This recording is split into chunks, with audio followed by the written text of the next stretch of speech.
It's not hard to imagine Donald Trump leading us into a war just because somebody got under his very thin skin. Americans aren't just electing a president in November. We're choosing our next commander-in-chief, the person we count on to decide questions of war and peace, life and death. And like many across our country and around the world, I believe the person the Republicans have nominated for president cannot do the job.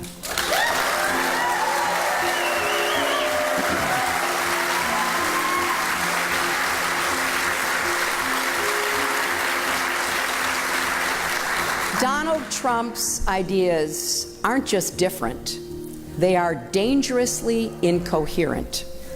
They're not even really ideas, just a series of bizarre rants, personal feuds, and outright lies.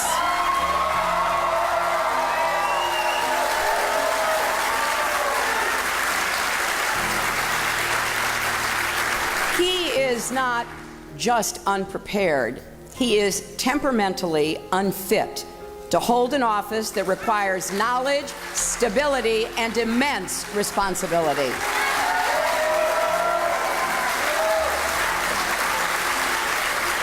This is not someone who should ever have the nuclear codes, because it's not hard to imagine Donald Trump leading us into a war just because somebody got under his very thin skin. Diplomacy is often the only way to avoid a conflict that could end up exacting a much greater cost. It takes patience, persistence, and an eye on the long game, but it's worth it. Take the nuclear agreement with Iran. When President Obama took office, Iran was racing toward a nuclear bomb. Some called for military action. But that could have ignited a broader war that could have mired our troops in another Middle Eastern conflict. President Obama chose a different path, and I got to work leading the effort to impose crippling sanctions. We brought Iran to the table, we began talks, and eventually we reached an agreement that should block every path for Iran to get a nuclear weapon. Donald Trump says we shouldn't have done the deal. We should have walked away. But that would have meant no more global sanctions and Iran resuming their nuclear program and the world blaming us. So then what? War? Telling the world, good luck, you deal with Iran? Of course, Trump doesn't have answers to those questions.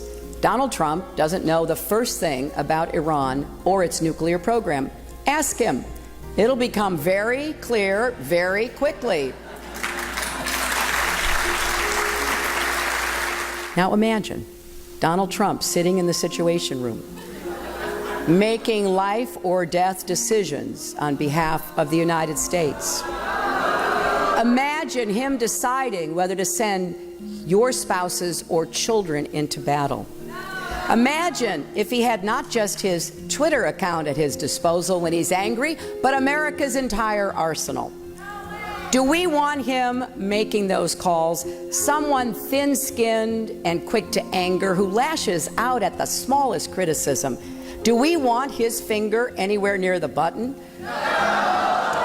Well, I have a lot of faith that the American people will make the right decision. This is a country with a deep reservoir of common sense and national pride, and we're all counting on that.